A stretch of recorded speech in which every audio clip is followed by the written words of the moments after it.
Tim Graham and Friends is brought to you by CTBK, CPAs and business consultants. CTBK is a leading accounting firm with a growing team of accountants and business consultants with roots in Amherst, New York. CTBK pairs every project with a focus on a human connection between its team and the client. For assurance, accounting, taxes, litigation support, and advice on mergers and acquisitions, CTBK is available and ready to solve any issue your business faces.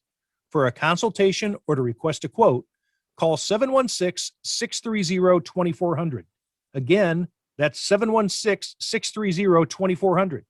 CTBK, over a quarter century of proven accounting and business excellence for Western New York and beyond. Welcome to another edition of Tim Graham and Friends, brought to you by CTBK, CPAs and business consultants. I am Tim Graham of The Athletic, here with Matthew Fairburn, also of The Athletic, Jonah Bronstein of Bronstein Amalgamated, and from the Associated Press, John Wawrow, back for another round. One of the oldest Fs of Tim Graham and Friends of TGAF. In age or tenure? Yes. You call him an OAF? But I didn't know which. There's another F that could work too, but TGAF, one of the oldest Fs we can dig up for today.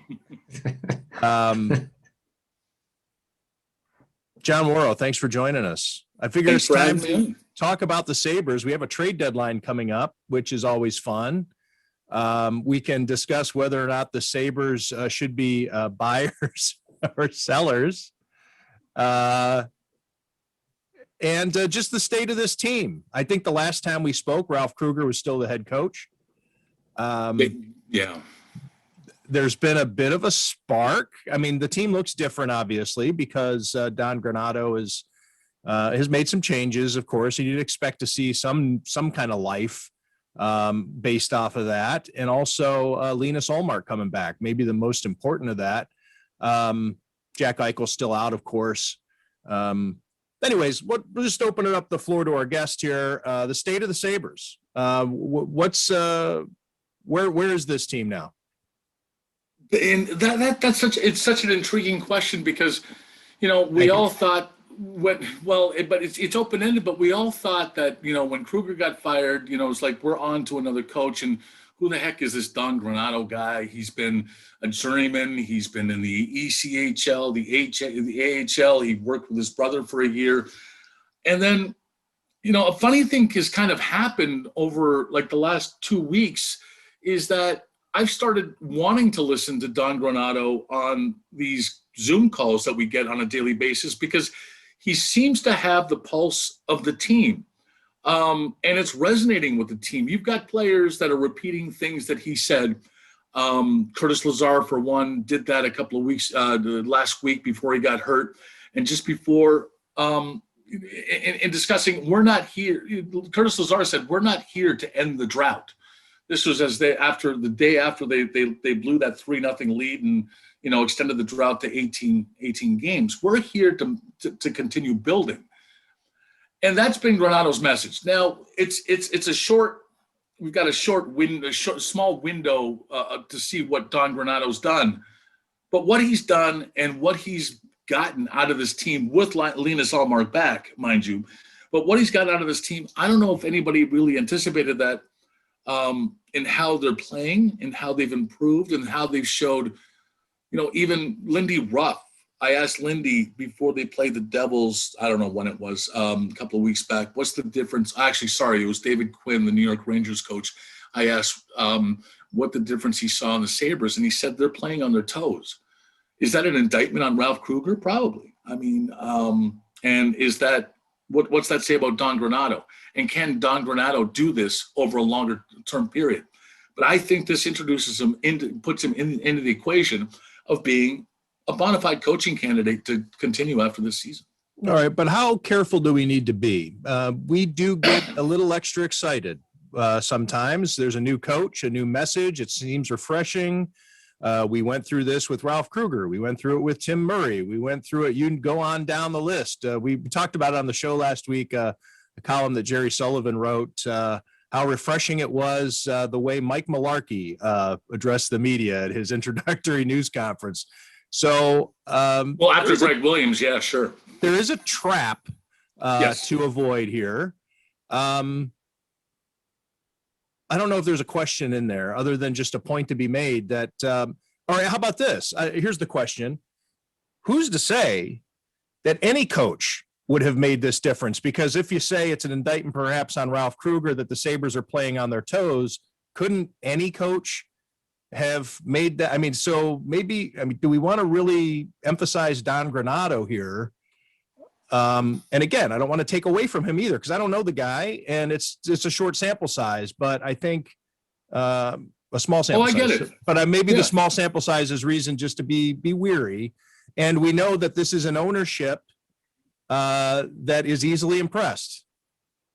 So do you maybe have some concern that they're going to fall in love with Don Granato and not do an honest coaching search? I hope they don't. I hope they don't just fall in love with Don Granato, but and I'm not saying he is the man, is the guy to take over, but what strikes me is that he might be the first coach that the Sabres have had, maybe since Ted Nolan to a certain extent, the second time of Ted Nolan, who has a grasp of what the issues are inside the locker room. I see Granato as focusing on building culture. And this is what the Sabres have needed in a coach, not an X's and O's or look how smart I am Kruger guy who's putting square holes into round pegs into square holes. Or Phil Housley, who really seemed to be in over his head, or Bilesma, who even his GM, Tim Murray, said that this guy needs to stop looking at video and go into the locker room and start talking to players. So those are three indictments against those guys. What I see from Granato, and again, with the caveat, it's a small window, and we don't know exactly how his message will resonate over the course of an 82-game season. But the thing that strikes me is when after the 3-0, blowing the 3-0 lead to Philly, the next game, they're leading 4-1 going into the third period, and he tells the guys, this is yours. This is on you. Take ownership of this. You're in the same situation. Take ownership. Build off what happened last time. I don't know if Kruger would have that would be beyond Kruger's hubris. That was beyond him. I don't know if Housley would have done the same thing. But I see, and having done, I'm giving something away here because I'm doing a piece on Don Granato. I spoke to his brother Tony yesterday, and hopefully I'll have the piece done by this week. There is Don Granato, of all the Granatos, is the smartest Granato, according to his siblings, according to people. This guy has been. I thought you were going to say according to Don Granato. No, according to his siblings, and he is he's been the smartest guy in the room since he was like 15. He has a reassuring way about him and an analytical way towards hockey that seems to reassure people, and he seems to know what the game is. Arguably, we're talking about a small sample size, but I think there is something more to Don Granato. Maybe I'm falling in love with him because he's different. He's not Ralph Kruger, but I still think that some of the things that he says and the things that seem to resonate with the players are something that you cannot ignore in going into a lengthy, exhaustive coaching search. But to bring in a retread like Boudreau or bring in Torts, who has a very short shelf life should John Tortorella become available, and he generally lasts 2 years, to do that and overlook what Don Granato has brought to the table, I think would be wrong, because that guy just may be underneath everybody's noses right now. John, how much, if at all, do you think finances are going to play a role in the coaching search. They're paying so many people not to work for them, and not to say that Don Granato is going to do the job for free, but probably not going to cost you what a John Tortorella would cost you. And simply, I guess, performing that exhaustive of a coaching search comes with a certain amount of cost, real and opportunity wise. So how much do you sense that that's, weighing on the Pegula's minds at all? I'm sure it is, because this franchise is all about bottom line.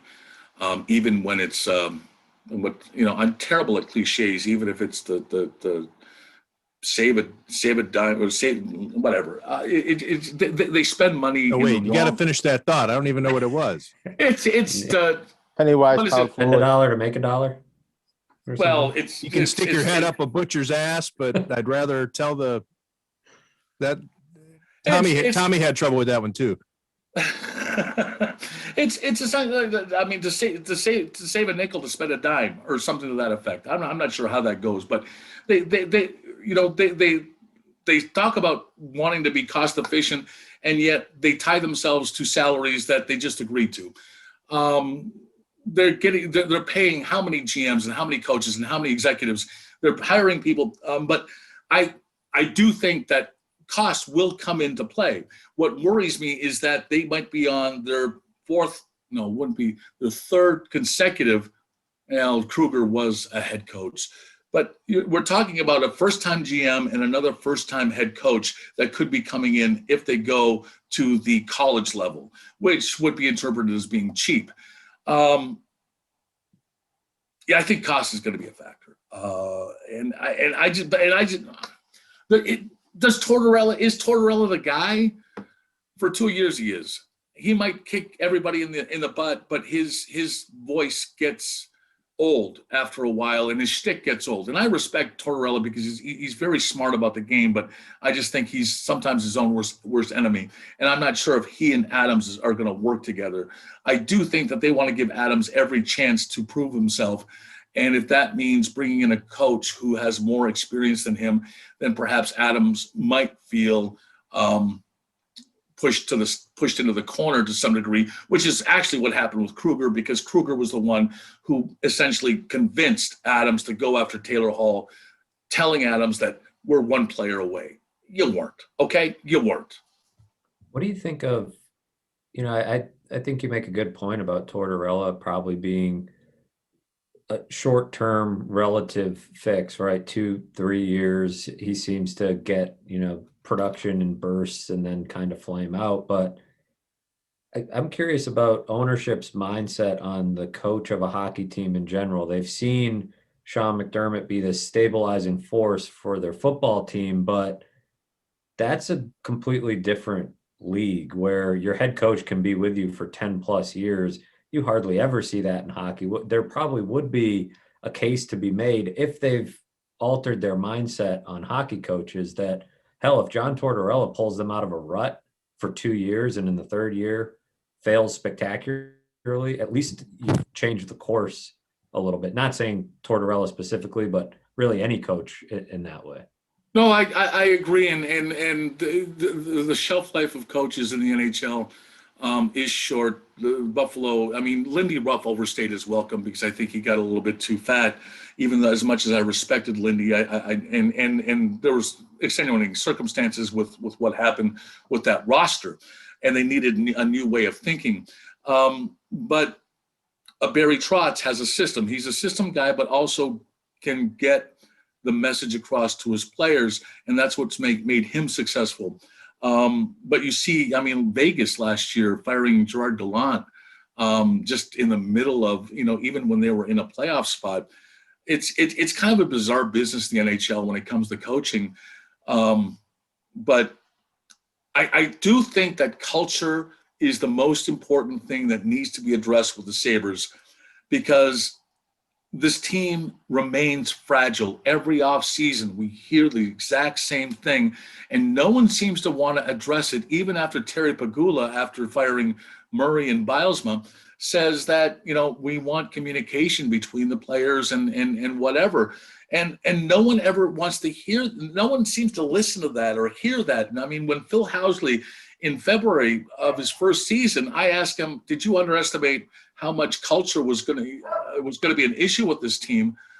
He started barking just like the dog here. No, he admitted it. He admitted that he underestimated things. So X's and O's, I think are overrated when it comes to hockey.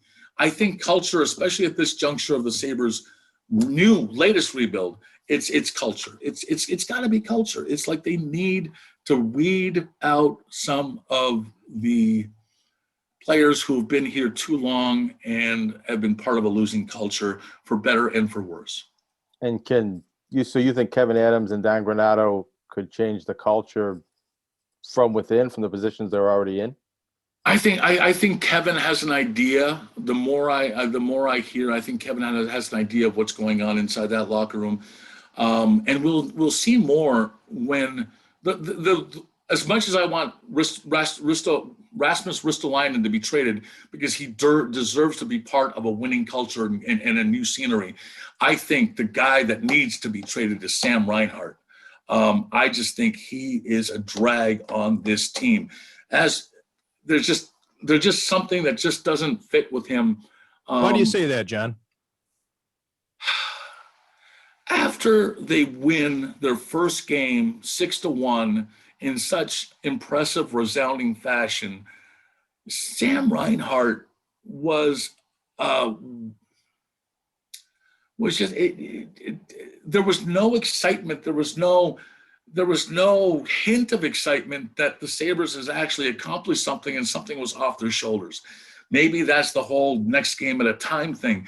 But at least Brandon Montour came on next on the conference call and acknowledged that what he said 2 days earlier about being embarrassed by this slump, embarrassed by blowing this 3-0 lead, there was relief. Does Sam Reinhart actually enjoy playing hockey is a question that I've asked myself since essentially he got here. I don't know if he enjoys actually playing hockey. There's just something about his personality that strikes me as odd every time he speaks to the media. What do you think about the theory, or have you heard this, because I've heard it, that they can't trade Sam Reinhart because of it would upset assistant manager Jack Eichel? Assistant general manager. If that is the narrative, and I know that's the narrative, but if Jack Eichel has so much say about the roster and the shape of this franchise, then perhaps it's time for somebody else to take over. Because maybe he should coach. I think Jack Eichel just wants to play hockey. I think that's what Jack Eichel wants to do. He wants to play hockey and leave everything else to everybody else. But unfortunately, he's in a position where he has that input, he has that say, he has that influence because he is the franchise player. But I think if you just let Jack Eichel play hockey and allow the decision makers, the actual decision makers, the people who are paid to make decisions and to set lineups and to set the roster, let those people do what they do. Is it going to upset Jack Eichel in the short term, long term? Who cares? This hasn't worked. It's been 10 years. Jack Eichel's not been here for 10 years, but it has not worked and it's progressively gotten worse. All right. So what about Linus Ullmark? Of course, he's I don't know if he's the difference maker, but he certainly does make a difference having him out on the ice compared to the other goalies that the Sabres have sent out there. How much do you think Terry and Kim Pegula and Kevin Adams can look at this season and rationalize, we're not that far off. We got rid of Ralph. If Jack stays healthy, if Linus Ullmark stays healthy, if we just have a different approach at behind the bench. It's something that I feel. I do think that this team had the capability of being far better than what it was. I mean, any team really can't be as bad as given the talent level of the Sabres, but talent isn't the thing that really isn't the thing that drives that has driven this team. It's been just the lack of cohesion.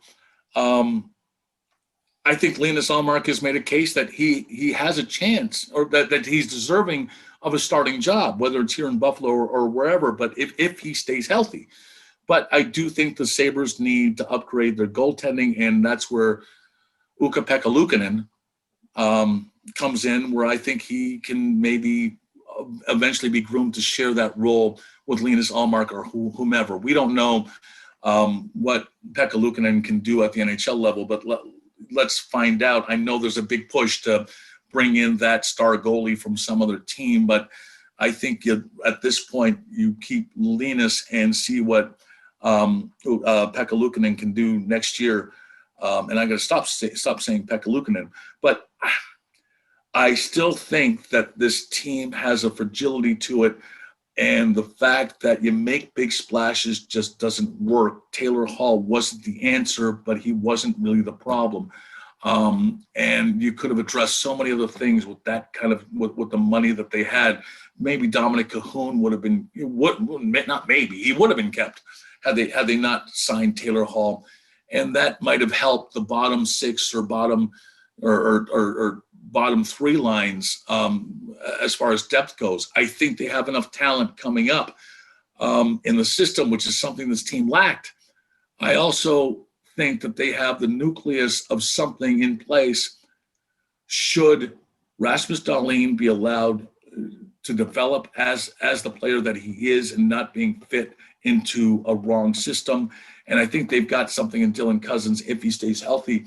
So that's something to build around. But I still think if you're going to say that if the team brings in a $40 million player next year in free agency, is going to save this team or push it over the top, I think you're just going back into the troubles that have haunted this franchise for oh so long, be it the Kyle Poso deal, Matt Molson, bringing in Evander Kane, just bringing in signing Taylor Hall.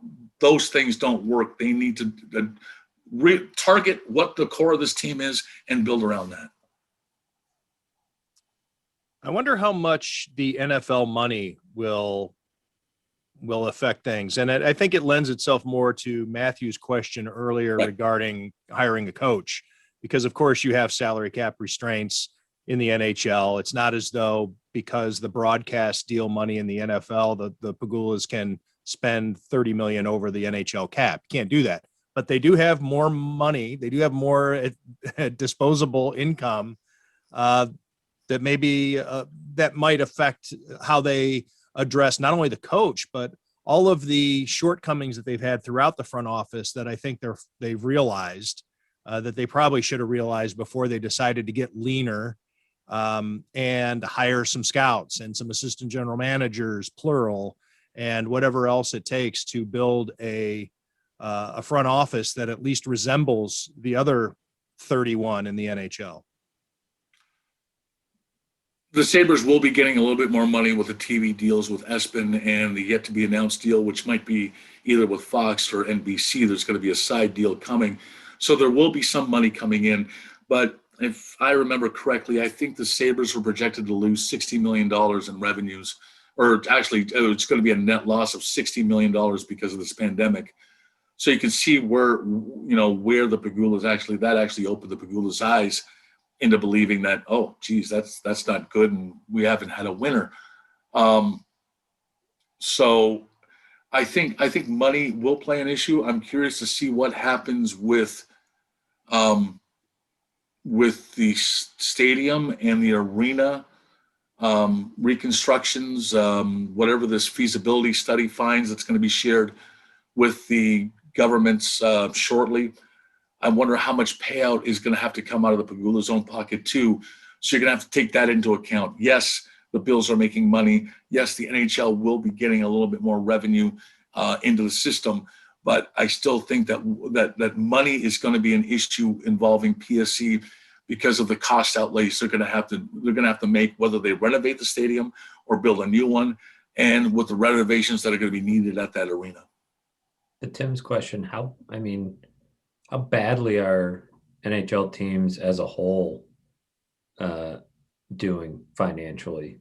Because I know it's not just a Sabres problem, but how bad is it across the league after I know they were bracing for this pandemic as much as anybody because of not being one of those major revenue sports like the NFL, with the TV money.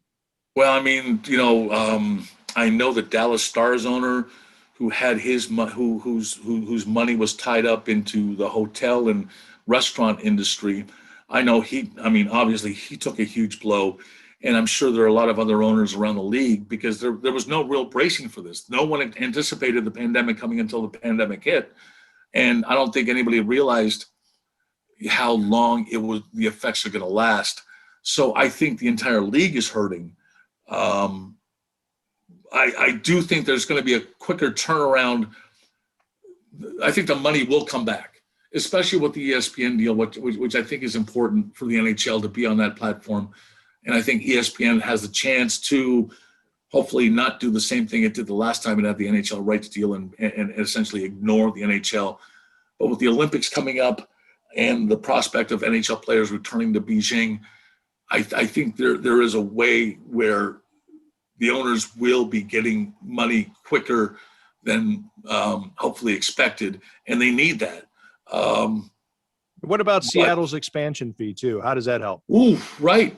I mean, that none of that money goes to the players, so that's an influx of a lot of money that's coming directly into the coffers of the current NHL owners. So you split up, what is it, 600 million? I think it was.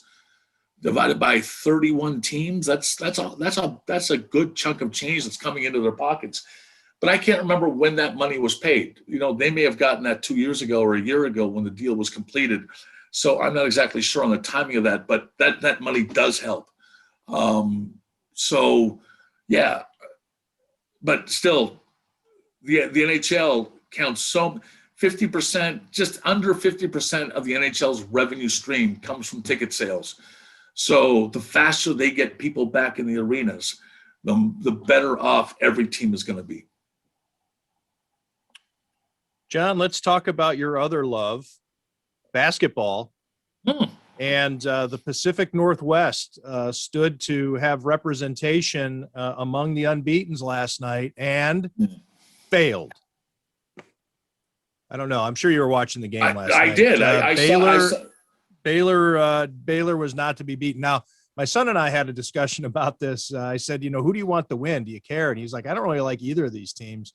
And I'm the same way. I just find Baylor's program, and I know that things have changed, both football and basketball, but just 5 years ago, 10 years ago, these were the dirtiest programs in the country, right? I mean, you had a kid getting murdered. Yep. The former UB recruit, right, Jonah, the kid who was the one who committed the murder, went down there, and anyway, that's the basketball program. I think there's a degree of separation there. I don't know if it was the same, but no, maybe. I'm pretty sure. Well, I'll look it up while we talk here. But anyway, Art Briles and everything that he did with the football program to run it into the ground, and people talking about death penalty for that program. And so anyway, Baylor rises from the ashes. Gonzaga, the plucky mid-major that has turned into a dynasty. I don't know. We talked about it a little bit on the last podcast. I like that story of somebody chasing and that carrot being out there of the unbeaten. So I wasn't busted up that Gonzaga lost, but I wasn't particularly thrilled that Baylor won. Anywho, your guys' thoughts on the college basketball season? I turned to Mary Lou 2 minutes before tip-off, and I said, I think Baylor's going to win this thing by a lot. I wish I would have tweeted it. I wish I would have bet on it because for some reason I saw it coming. I just thought Baylor was the more rested team and seemed to be peaking at the right time. And generally, in having watched the NCAA tournament for quite some time, but followed it, that teams coming off tight wins like that usually struggle in the second game. If it's a weekend series, because I think UCLA may have exposed some of Gonzaga's flaws, and I think Baylor, with its 2 point guard backcourt, really continued to expose what went wrong with Gonzaga. I just don't think, though. I just think that Gonzaga came out flat and couldn't buy a basket, and I like Spokane. I visited the city every once in a while. It's in a beautiful part of Washington State that a lot of people don't know about because it's in eastern Washington, and just a beautiful area of lakes and mountains where it's so on the opposite side of Seattle. But so I've always had a soft spot for Gonzaga. I was hoping they'd win because it would be kind of neat to see the 31-0 thing. But ultimately, Baylor's reputation aside, I thought the better team won. Carlton Dotson, who committed the murder in 2003 of Patrick Dennehy, was a University at Buffalo recruit. He actually signed to play at UB for Reggie Witherspoon, but then never showed up. He changed his mind and instead went to junior college. He went to Paris Junior College and then to Baylor rather than UB. So yeah, former UB recruit. You never know what you're getting with those JUCOs. Yeah. What year was that? So that must have been before I was. That was 2003 that in the the murder market. occurred. So he probably was, 2001 with UB. But yeah, that was early. That was the early goings of Reggie's program. Yes. And if you've ever seen that documentary, it is pretty amazing Yes. what Baylor went through, and the coach, which is escaping me at the moment, how much he covered things up and tried to orchestrate the investigation. So yeah, Baylor has been through a bit, and anywho, the things you learn. I didn't realize that was a UB recruit, so that's interesting. That's coming right on the heels of what's his name, the guy that Reggie replaced. Tim Cohane. Thank you. Tim Cohane and all kinds of their NCAA investigation. That's how Reggie Witherspoon took over the program. He happened to be around and was local boy, and that's exactly what was needed. He's a great coach, and they needed somebody to stabilize that program. So coming out of Sweet Home High and then coaching at ECC, it was a natural progression for Reggie to take over, and did a great job turning the program to respectability. Right. If I remember correctly, I think Reggie made his debut against, was it Duke or North Carolina? North Carolina or was it Indiana? I think It was North Carolina. North Carolina. Two of his first three games were against North Carolina and Indiana. So, Jonah, do you remember, was that Dean Smith?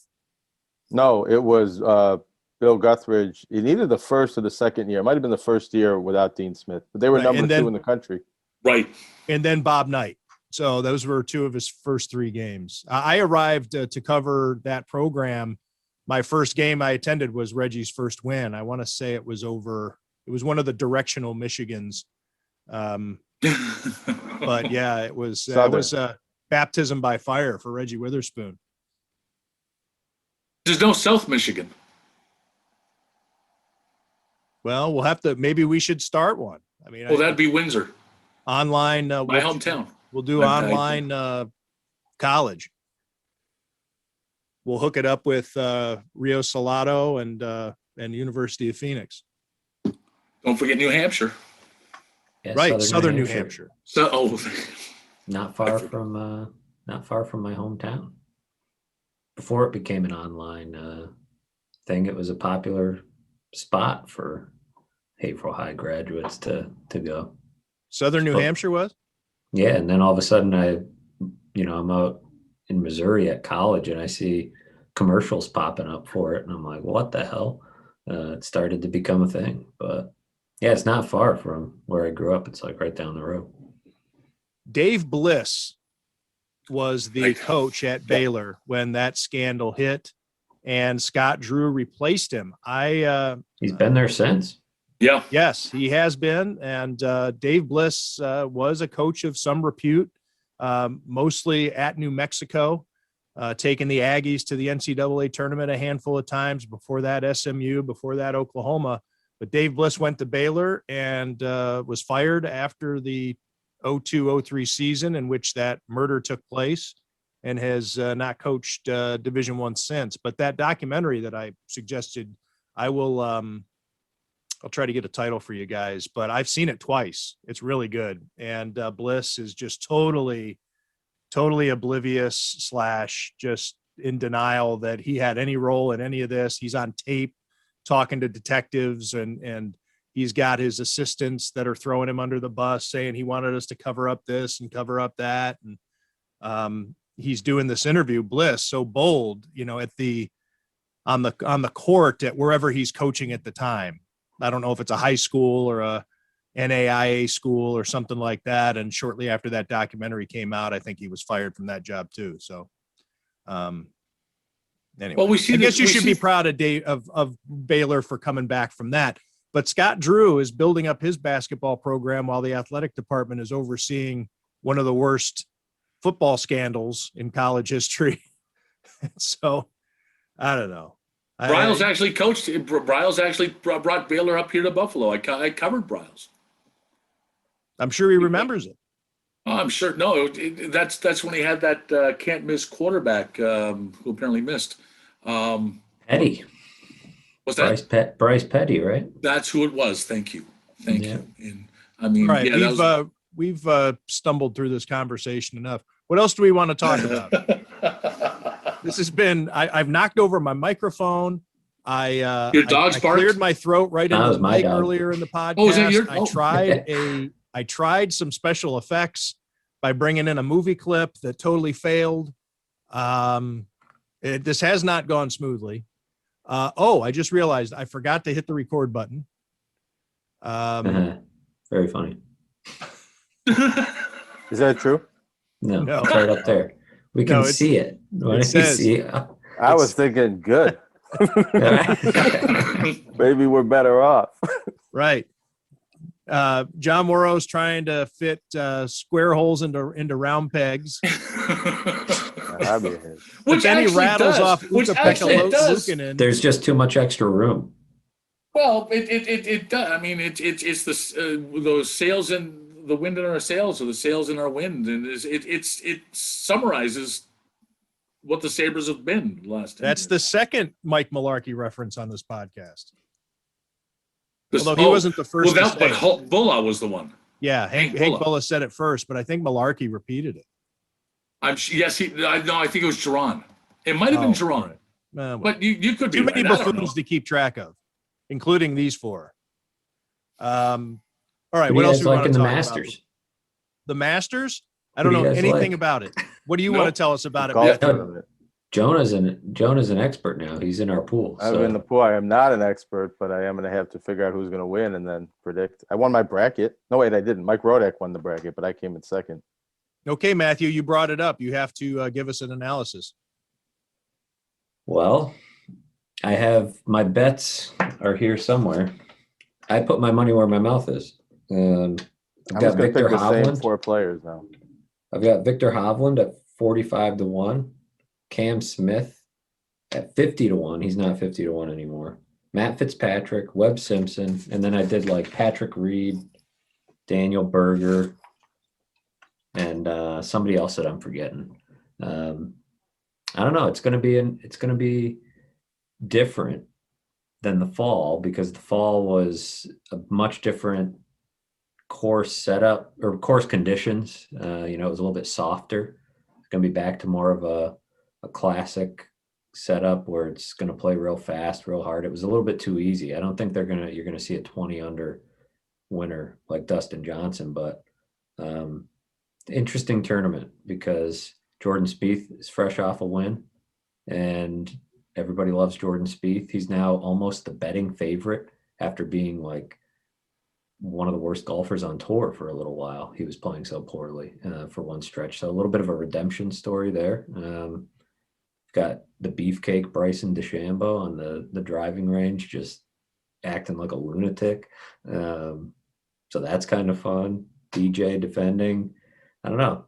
I mostly, it's a weird tournament to bet because usually I like to throw long shots in there, but you can't go too long at the Masters because I think there's some trend of you basically in the last 6 or 7 years, it's like you got to be in the top 20 in the world coming in to have much of a shot to win the tournament. So I don't know. It's going to be fun. I'm going to enjoy it. There's going to be hopefully a winner in some of these betting tickets. Maybe I'll get antsy and put a few more bets in by the end of the week, but I think it'll be, I don't know, it's nice to have it back in the spring, sort of the official start of spring, it feels like around here.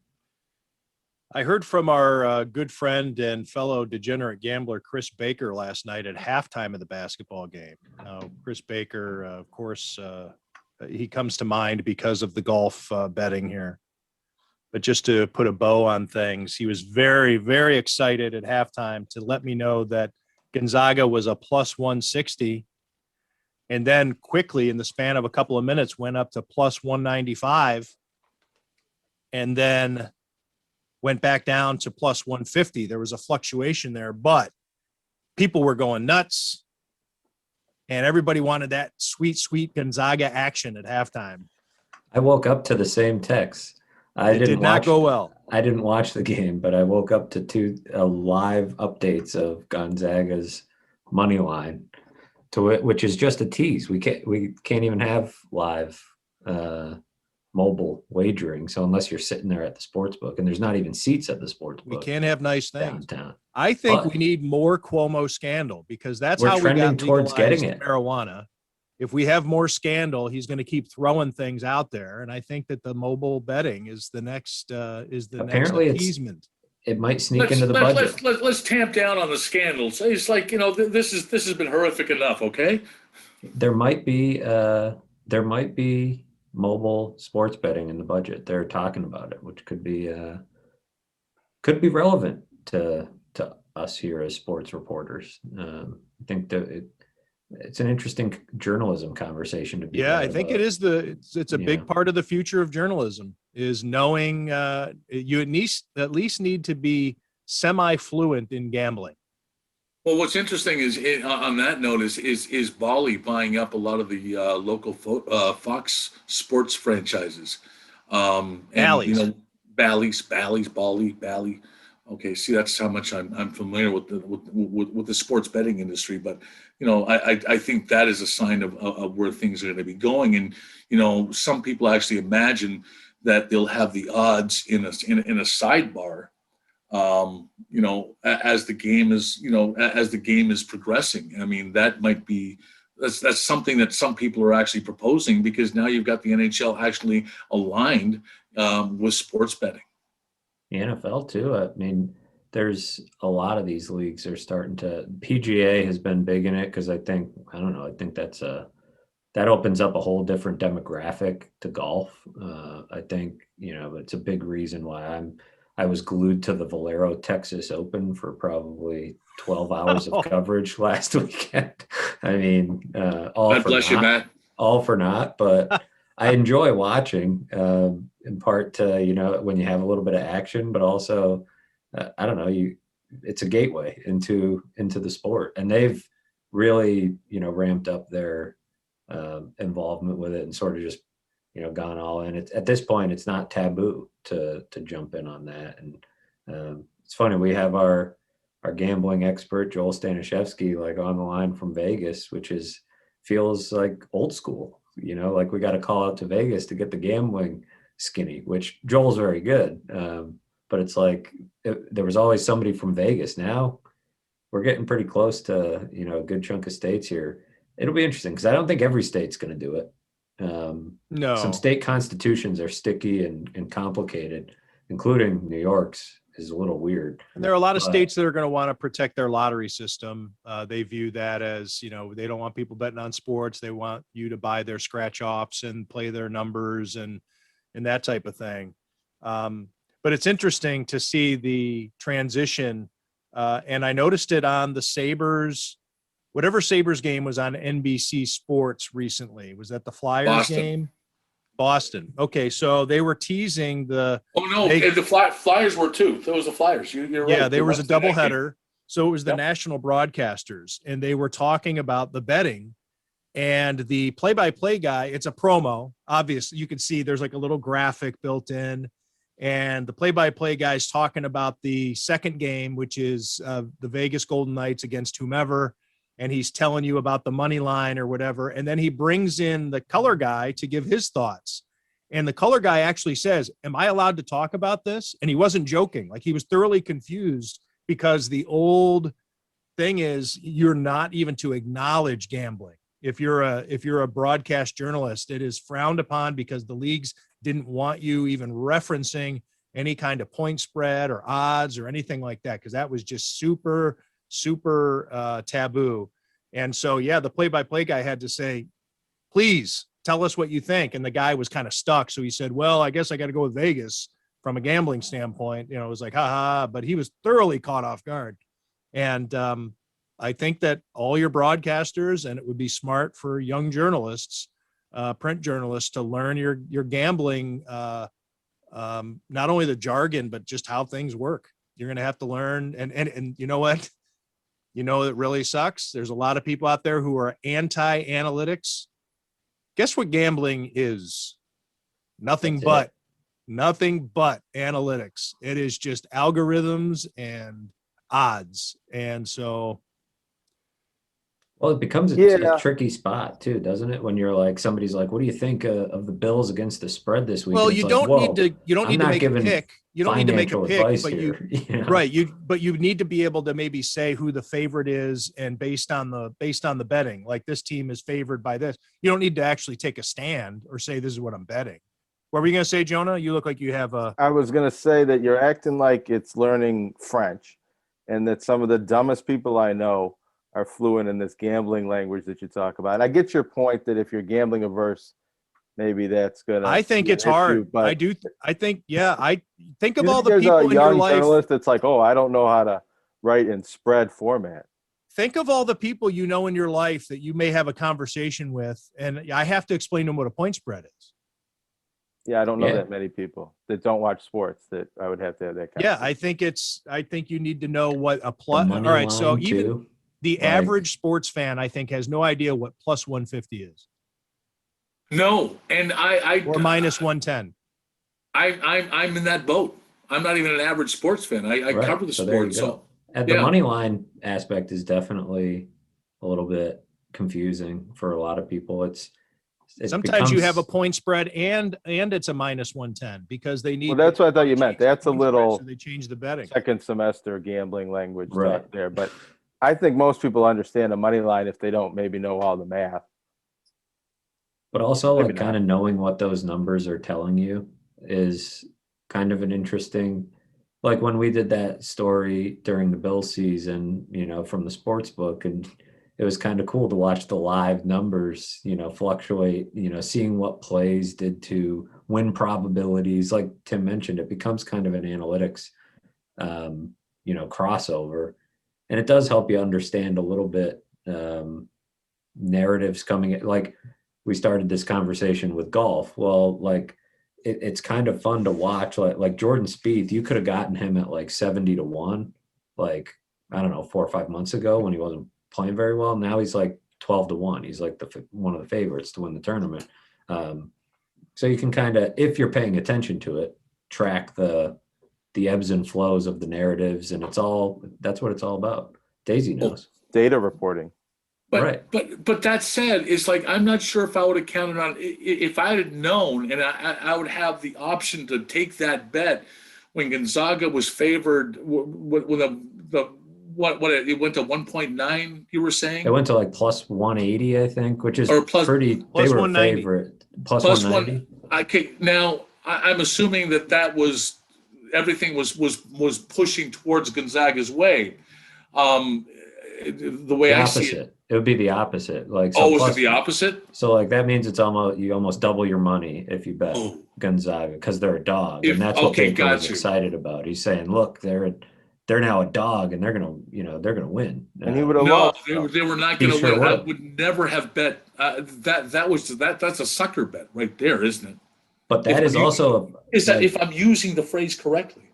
Well, I think the big thing with mobile gambling, and Chris and I have talked about this a lot over the last few weeks when we've been making trips downtown to get a few golf bets in, is like, I don't understand the lack of mobile gambling because yes, there's inertia built in. Like, I don't bet very often because I have to drive downtown to do it. But if I had it on my phone, it'd be a lot easier to do. But you also get worse odds because Seneca's the only one in town, so they set the lines and that's it. And you get that live money, like you don't even have a chance. Like that's, a big way to get an edge is like, oh, Alabama came into this game as a heavy favorite and they let up an opening drive touchdown and now it's even money. Well, Right. I'm going to throw, now I have way better value on Alabama. Well, you can't even really do that here unless you're Right. standing at the sports book where there's not even any seats at the one in Buffalo. So I feel like from a competition standpoint, and if it were about the consumers and, giving the books less of an advantage, then we'd already have the mobile wagering, but there's obviously some bureaucratic jargon layered into the Constitution that's making it more complicated than it needs to be and above my pay grade, I suppose, but that's an aside. I had a big point I was going to make, but my dog distracted me. I bet on Baylor last night and I won. Well, you would have. Did you take the Yeah. points or did you take the money line? I took the points. Well, against the point. Yeah, no, I took the points. Yeah, I you're only not did so it to smart when hedge- you take I the only did it points, to are you? hedge my bracket bet and get a middle if Gonzaga won by 4 or less. I thought that line was a little high. I thought Gonzaga could win the game, but shouldn't have been favored by 4 points. They were only favored by 4. I thought it was even more than that. That's 4 and a what I half. thought. It might have been. Yeah, 4.5. I thought it was like double digits. They were favored by double digits against UCLA, Oh, okay. which But that the money line was like plus greatest game ever, 185. one of the though. greatest games I ever watched. Yeah, I mean, UCLA is an 11 seed against Gonzaga, who hadn't lost and had won by double digits every game, almost every game for the year. Seemed like, I might have bet Gonzaga with a lot of points. I think it was I don't know. 14 and a Right. half or something against UCLA, which, whew, Yeah, I think that's true. And UCLA was winning at halftime, so And a lot of UCLA people covered the hammered spread. that halftime bet. I wonder if their coach gave them that pep talk in the locker room. Boys, tough way to go out, but you covered the spread, so well done. Hell of a way to finish the year. I saw something on Twitter where if you had bet against the Sabres during their 18-game skid, however much money you would have just made, like you would have come back with $70,000 or something like that. Yeah, it was like if you put $5 in. That's what it at the was. start, and then every time they won, rolled the money into the opponent's money line over and over and over again. It was a healthy sum of money. That was on the broadcast too. To Tim's. Oh, was it really? Like, they're now. That's right. It was. They're They did now put it on the entertaining broadcast. you with, to which some jabroni is sitting. They would at home never do thinking, that. Right. No. They wouldn't have done that a year ago. No, now Especially when it reflects poorly on the team. Well, sure, but it was a national broadcast. Oh, that one. Okay. So it was just making. Well, the fun of Sabres broadcast still wouldn't do it, but that's not because of an aversion to gambling. That would just be too much math. Yeah, well, it would just be too negative. Well, yeah. It'll be interesting to see how the teams handle that because I'm sure they're good. They already have their individual sponsorships. Seneca Gaming already does sponsor this, that. All right, let's wrap this shit up. CTBK does not pay for us to ramble on about nothing. Or do they? So we're not getting paid this week. They kind of do. I'm not proud of this episode. John, it's no reflection of you. You had nothing to do with it. You got to clip that. I feel for I the didn't bring call-up. it today. I feel I did not bring it today. I feel like I let you guys down.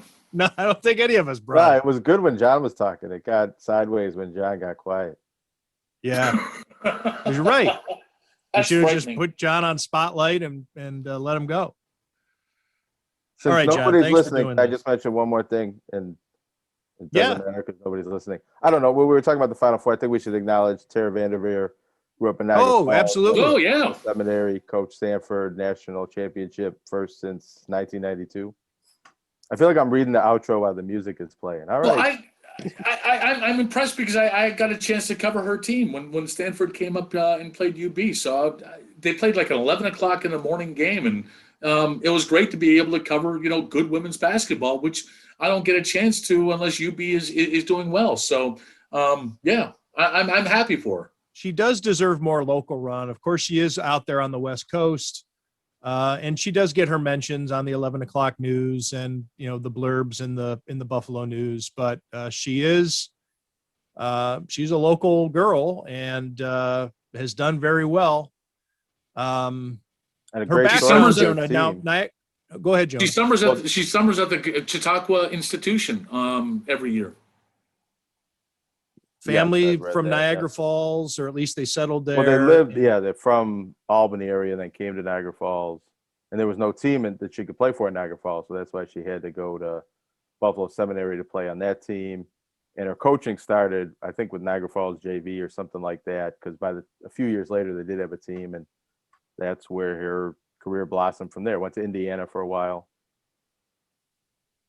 Yeah, the all-time winningest basketball coach in women's history, and has just won the national championship with Stanford, and Hall of Famer. And she is from Western New York and doesn't get mentioned enough. Yeah, when she did get the record for most wins by a women's coach, I don't think it was mentioned locally anywhere, because I remember looking for it. And the only Well, thing I've seen it. The Niagara Gazette did some stories, and I know there I was mean, some the mention, night but she it did it, doesn't the night she get broke as the record. much. It doesn't get like that Twitter following from the fans. I feel like the media does make the mentions, and then people never really seem to. I shouldn't say never, but you don't see the groundswell of "Wow, we're so proud of this Western New Yorker." Even last night, I saw a few people tweeting, or not last night, but Sunday night. Hey, by the way, did you know Stanford's coached by this Western New Yorker? And people that I thought would know were like, "Wow, I didn't know that." Right. Well, but right. That's right.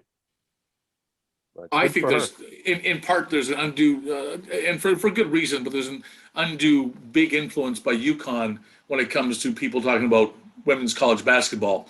That UConn gets all the highlights and people because they've been so good for so long. I think that Stanford and other teams kind of get lost in UConn's wake because people just can't grasp the full attention of women's basketball, or don't have time or don't care for it. I think that's true. Even when Pat Summitt was coaching at Tennessee, it still seemed to be really unbalanced towards UConn. And of course, some of that has to do with ESPN being so close to UConn. They used to cover their games like crazy, and really, when they were trying to and doing a very good job and in a righteous way, making it a point to cover women's college basketball, that UConn was so close to ESPN headquarters in Bristol, Connecticut. It really changed the gravitational pull.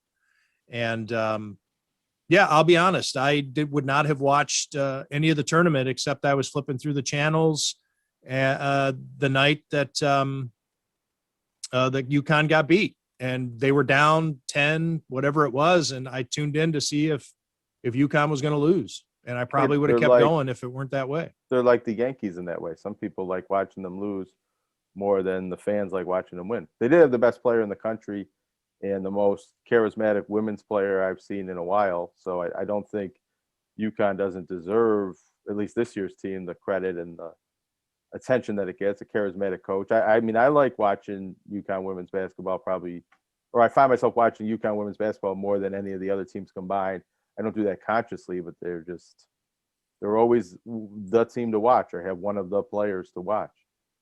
It does seem like the women's tournament got more attention. It seems to increasingly be getting more and more attention each year. I hear anecdotally of more people doing women's brackets, bracket pools in addition to men's bracket pools. And, this tournament being particularly exciting towards the end with UConn getting upset and, some good games on the way to the final. It does seem like, it's one of those arguments of like, perhaps if there was, as there's increasingly more coverage of it, there's more interest. It was always the excuse of, we don't cover it because nobody's interested, but you never really know until you actually cover it and devote some time and some resources to it. And that's why UConn's so intriguing, because they, always had the coverage, but as we see a little bit more, it seems to be getting a little bit more of a pull, which is a good thing. Overdue. Guys, thanks for doing this. Thanks for enduring this 1 hour. How we made it an hour, I'm not sure. When it comes time for me to type up the recap for this, I have no idea what I'm going to put in it. Things were said. A good time was had by none. Just sell it as winning masters bets. Right, And they're buried in there somewhere. right. in I that dare you to 10 go find, now second. go find them. Square holes and round pegs. Yes. Oh, so much. So many gems were spun John in sticks this his round podcast. peg in our square holes. All right, guys. Thanks for doing this. And we'll be back hopefully in a couple of days. Hey, that's the one good thing about Tim Graham and Friends, brought to you by CTBK. There's always another one right around the corner. We have a chance to redeem ourselves. Thanks for listening. Tim Graham and Friends is brought to you by CTBK, CPAs and business consultants. CTBK is a leading accounting firm with a growing team of accountants and business consultants with roots in Amherst, New York. CTBK pairs every project with a focus on a human connection between its team and the client. For assurance, accounting, taxes, litigation support, and advice on mergers and acquisitions, CTBK is available and ready to solve any issue your business faces. For a consultation or to request a quote, call 716-630-2400. Again, that's 716-630-2400. CTBK, over a quarter century of proven accounting and business excellence for Western New York and beyond.